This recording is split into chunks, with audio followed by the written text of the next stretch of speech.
And the day I was starting to pack and I'm all by myself, I found a shotgun in the closet. And I'll tell you what, the pain was so great, I wanted to be done. And I grabbed the gun and I thought, this is my way, this is my out, because all I wanted was to be done.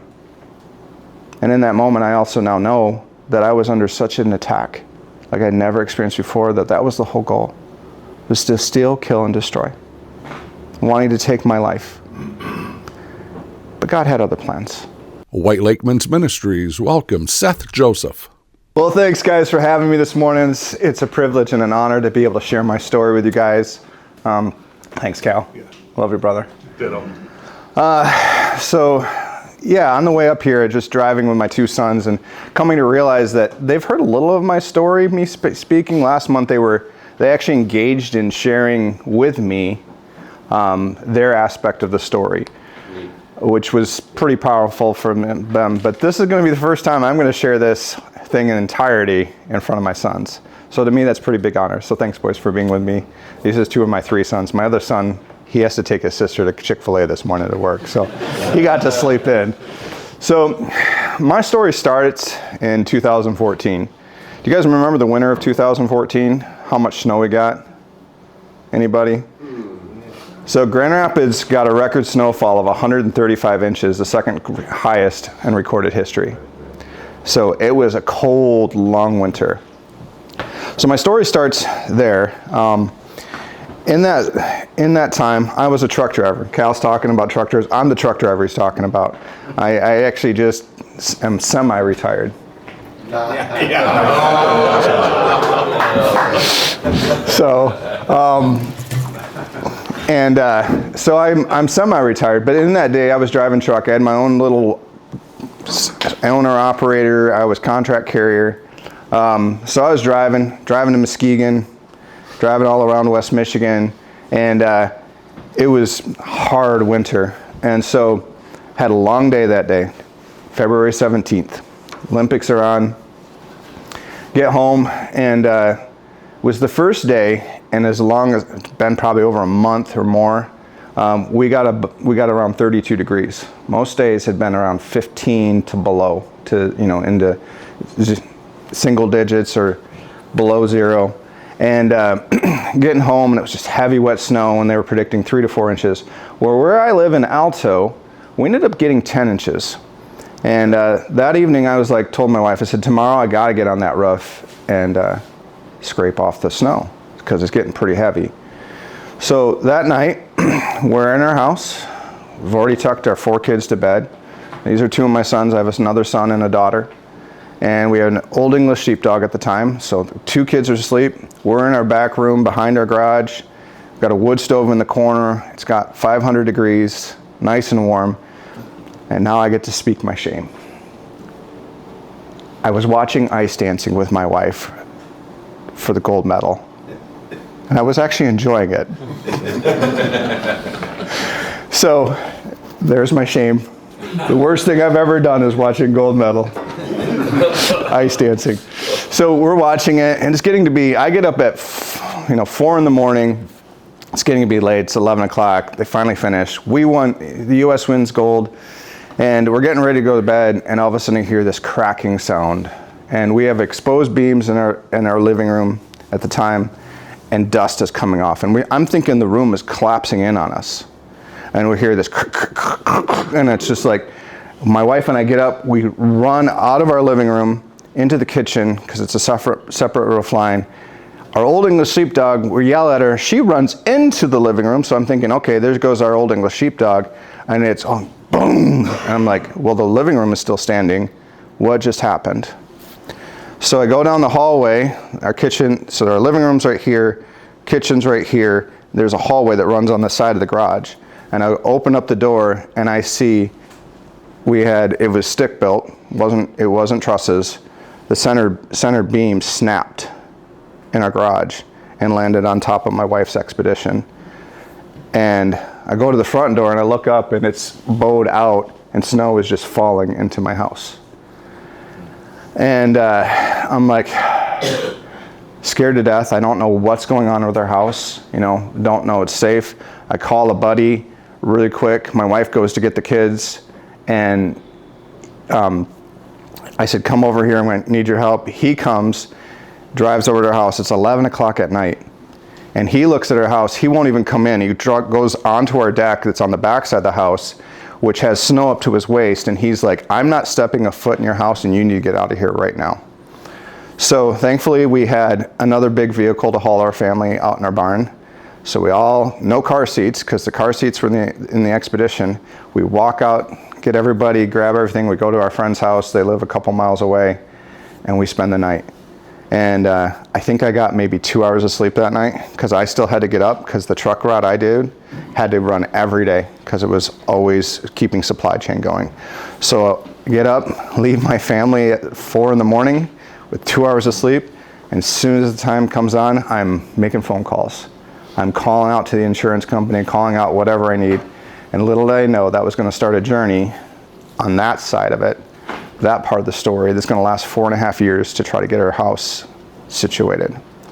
So in the meantime, got my family, we're living at our friend's house, and after a couple days, we finally get into a hotel. And we're staying in a hotel for 36 days. Finally get the insurance company to agree to rent us a space, a house. We find a house to live in. It's a cottage down the street, because we live across the street from a lake. So this cottage happened to be on the lake, happened to be available. So we moved in, my wife and I, our 4 kids, our old English sheepdog, into a 2-bedroom, 1,100 square foot home. Pretty tiny for all of us. Of course, my kids were pretty young. I think my oldest, Guy, who's sitting here right now, he was 9? Yeah, I would have been turned 9. Yeah, he would have turned 9 that summer, so it was at 8, he was 8 years old when this happened. He's 20 now, almost 21. And so we all are moving to these different spaces. And that time, my wife's grandmother passes away as I'm supposed to move us into this cottage. Her grandma passes away, and she heads down to go to the funeral. I move in with some friends into this cottage, what we can, and we start this thing with the insurance company. And they didn't want to pay out what they needed to, so it became an issue over that summer. It's just one thing after another, nothing to make us whole. And so I had to end up hiring an attorney. And I just remember, as we're moving on through that summer in July, going, God, just angry. God, where the F are you? I remember screaming at the sky to him, where are you? And I did say the F word. I was so upset. And the thing you got to understand about me, I grew up in the church. I grew up going to Christian schools my whole life. I graduated from a Christian college. I went and did a semester of grad school in Israel. So I was already on this journey and knew who Jesus was. But that was the key. I knew who Jesus was. I did accept Jesus at 4 years old. But there was a lot of things in my story that I didn't know Jesus like I do today. So in that space, I'm asking, where are you? Where are you? Feeling totally left and abandoned. Well, in the midst of all this, my wife is really struggling as well. As you can imagine, a woman's safety is her home, being able to be feeling secure. She didn't feel secure. The thing is, she didn't feel secure for years because not of our house, but because of me. So she went and met with this woman who was a prayer minister and started praying through different things. And one day she called me and she said, Seth, Mary said, prayer minister's name was Mary, that because we both have grandfathers that were in the Freemasons, that we need to pray through this book. I'm like, okay, sure. I hang up the phone, and then I'm frozen to the bed. I couldn't move. I was being held there.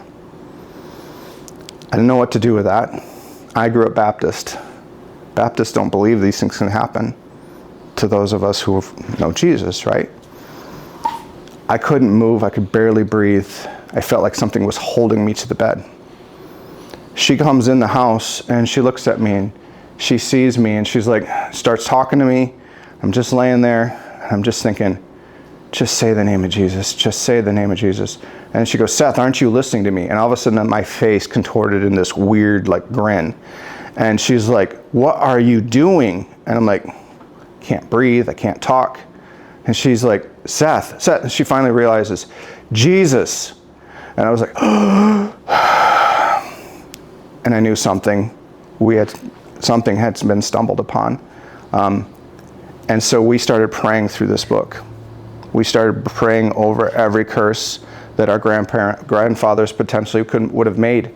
That was what this book was about, breaking any agreements, breaking through anything that our grandpas agreed to, and there was generational stuff going on.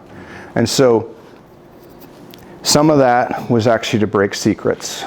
I grew up in a family that were filled with secrets. I didn't understand, but I remember always like either my grandma from my mom's side, where the Freemasonry wasn't there, or different things in my parents, don't tell this, don't tell that, don't tell. So I grew up learning to keep secrets. And meanwhile, there was a secret I knew I was keeping. And we're praying through this about keeping secrets. And then one night, as we just finished praying through this vow of keeping secrets, and I had prayed through it, I renounced it, I went to sleep. My wife stayed laying there next to me. My wife's name is Haley. And Haley will say that she prayed and said, Jesus, whatever Seth has been keeping from me, I no longer blame you for not telling me. I put it on him to tell me what he's been doing. And she said it felt like this weight and heat lifted off of her and rolled over me. So she woke me up. And she said, Seth, what have you been doing? Tell me the truth. Well, what I haven't shared is for years she'd been asking me, had I stepped out of our marriage? Had I done specific things sexually with other women? And I always told her, no, I've never done any of these things to you. And had lied. Well, this time was the first time I lied, but some of the truth came out, if that makes sense. It was a half-truth. And what I've come to understand is guys that are in the situation that I had been, we don't know how to tell the truth. We've been living in so many secrets and so many lies that we believe our own stuff, our own crap. Right. And so I told her, because I was terrified of losing her and my family, well, I've only stepped out of our marriage 4 times. And it was only this, and I minimized. Well, needless to say, that night, I think it was about 11 o'clock again, we did not sleep. And that started a journey where the first time it was my house that shattered and was broken open. Now my home. What was not structurally sound in my home and my family broke open. And this journey became, my wife looked at me and she didn't know who I was. And so thankfully, she didn't believe me and trust what I said, and she told a group of guys who I told the next day the same lies that had half-truths. And they called me up and they said, Seth, we don't believe what you're saying. They had a meeting with me. I confessed that I had been with a number of women over a number of years. And I went home, and I told my wife, without anybody else. And the pain and the trauma was so great. I watched this beautiful, amazing woman shatter in front of me and be angry in ways I'd never thought was possible. Scared my children. She kicked me out of the house, which I'm glad she did. And I got to see my kids twice in a 7-week period. I didn't know what to do. I didn't know where to live. I ended up living with my dad. I ended up living in some spaces I didn't know what to do with. So I started a journey of recovery. I got someone to help me started working through what I needed to get help, and started meeting with people to pray through what I had agreed with, the agreements of how I had stepped out over an 8-year period with so many women. And I had hurt her, and I had lied, and I had deceived. And people who I knew would look at me and they would treat me like they didn't know who I was. Reality was, I didn't know who I was. And so as I'm walking through this journey and praying through the different agreements and the different things, memories started unlocking. And I started realizing I had been sexually abused as a child. And not to blame what I did, but that was part of my story. I had been wounded by someone. I didn't feel safe to share my things. And what started as simply seeing images, movies with sexual content, became something that was constantly part of my story. Thoughts of sex were always there. I was turning to sex to deal with my pain. And so as I'm going through this journey and as I'm working through recovery, there are moments that it was really hard for me because I felt so alone. I thought I'd lost my marriage. I thought I'd lost my family. Thought I'd never see my kids again. I remember the day I had to pack my kids up. I had to pack everybody out of that cottage. Packed everybody into the cottage. I had to do it alone, packing them all up. And I moved everything down to Tecumseh, but not myself. And the day I was starting to pack and I'm all by myself, I found a shotgun in the closet. And I'll tell you what, the pain was so great, I wanted to be done. And I grabbed the gun and I thought, this is my way, this is my out, because all I wanted was to be done. And in that moment, I also now know that I was under such an attack, like I'd never experienced before, that was the whole goal, was to steal, kill, and destroy, wanting to take my life. But God had other plans, because you know what? The shells were at my house, not in the cottage.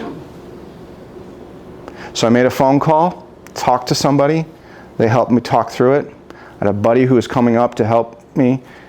I told him what was going on. The next day I gave all my guns, any kind of weapon, to another friend, and he kept them for me because I didn't ever want to be in that space again.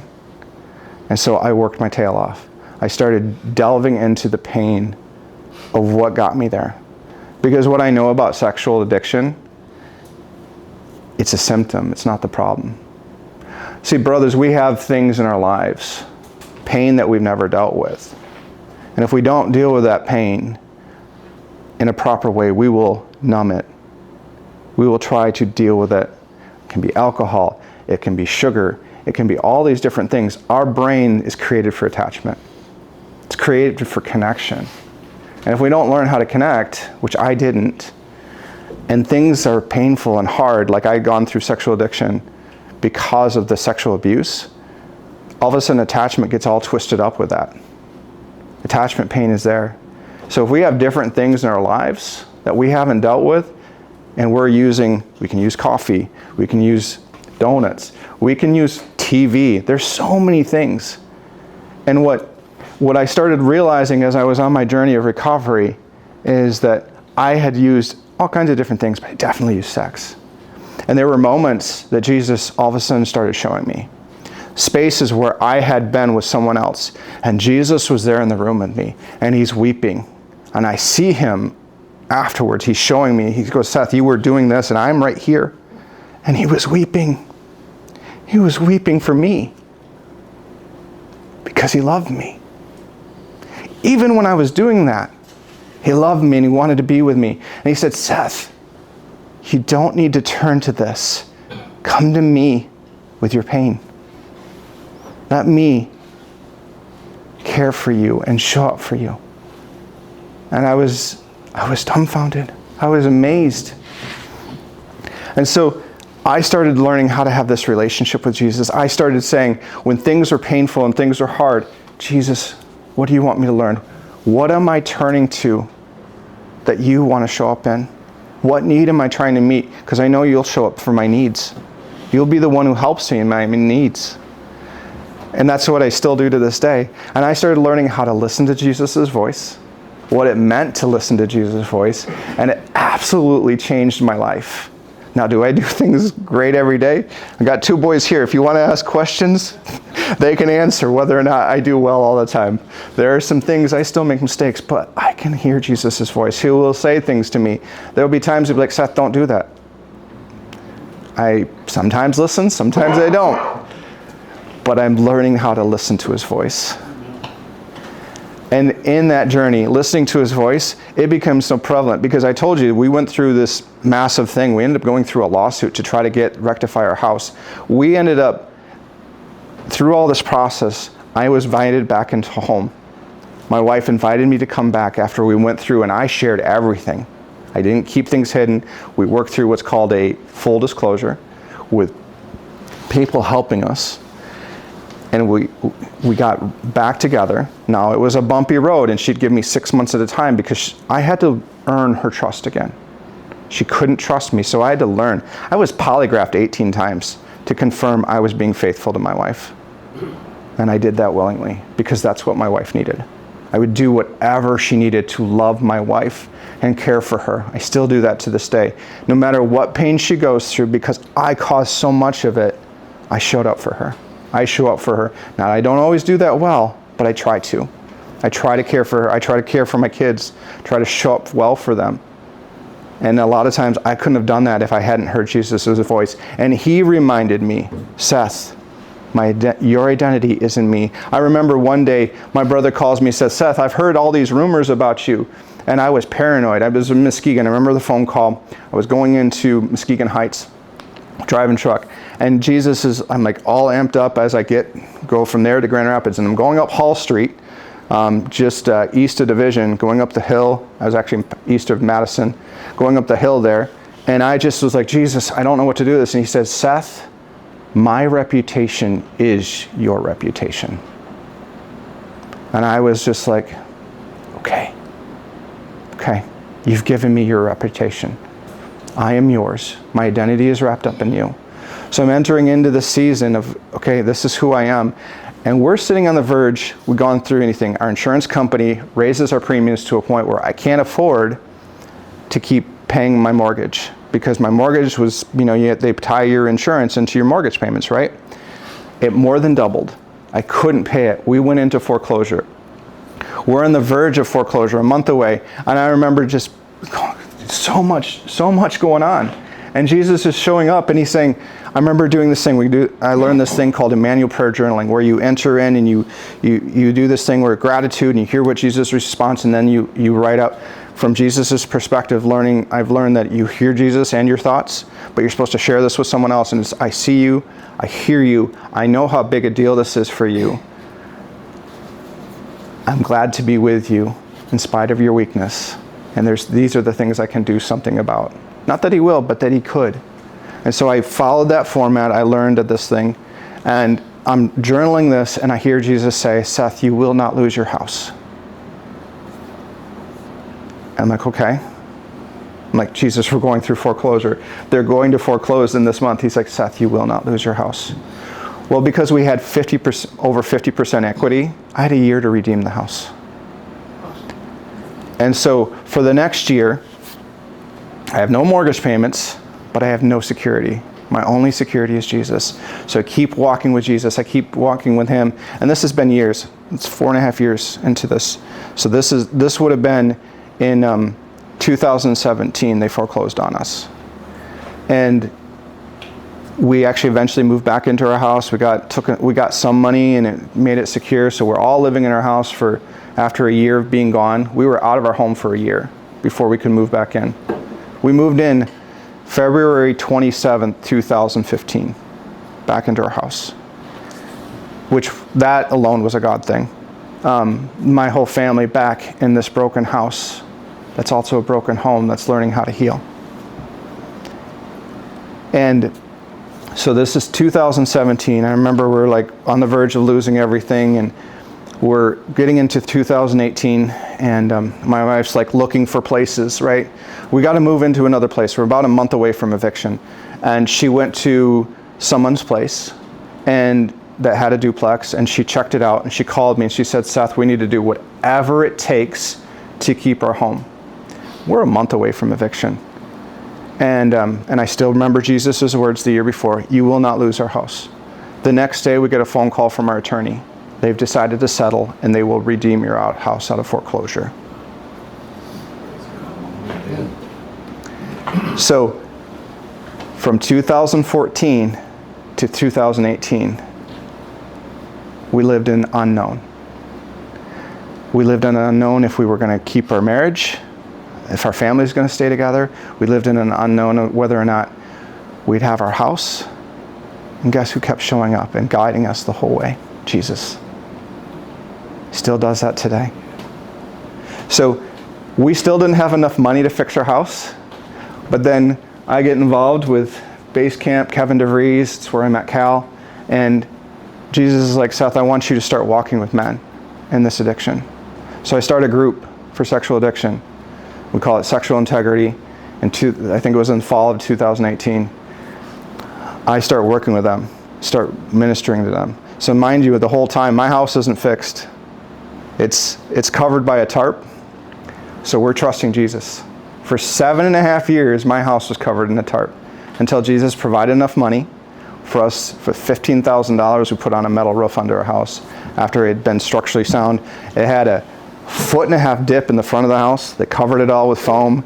It's amazing what you can cover with metal. And God kept providing. And so kept working. We kept working through our marriage. We kept working through these things. We kept connecting with Jesus. My wife and I both, we've had those struggles and those things, but we've learned to listen to Jesus' voice to the point where a couple years, it'd be 2 years ago in February, somebody at our church, I got a phone call the year before, and the pastor's like, hey, somebody at our church wants to pay to help get your house sided. Hasn't been sided. Parts of it had been old siding, but there was parts that still weren't. I did a lot of reconstruction. I learned a lot of skills that I didn't know I had to. Jesus showed up, taught me. There was a lot of wounds that I had about reconstruction just because of my childhood and how things were in the family dynamics, and that brought healing. I had friends involved, relationships there, and somebody came and paid for it. We had a contractor come out. My house is all whole as of 2 years ago. And so here I have this trucking company. I am not enjoying driving truck. It's a stressful place. And I feel like God has moved me into helping men and women who've been hurt and devastated by this addiction, to walk with them, help them work through the pain, the betrayal trauma that a wife goes through. So now I'm a recovery coach. I felt like Jesus wanted me to step out of my trucking company. I sold that last year.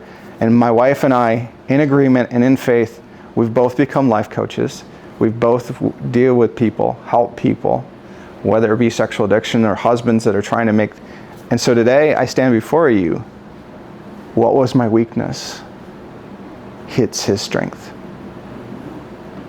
And I just want to encourage you, if you don't know Jesus in ways, you may have accepted Jesus like me as a 4-year-old boy, but you don't know Him. Or you do know Him, but there's still parts that need to be evangelized. He wants to enter in those spaces with you. If you have hurts and wounds, He wants to enter those. He wants to take care of you. He loves you guys, and He's crazy about you. And the reason I know that is because He's crazy about me. And there was a time where I felt like I was the lowest piece of scum on the earth.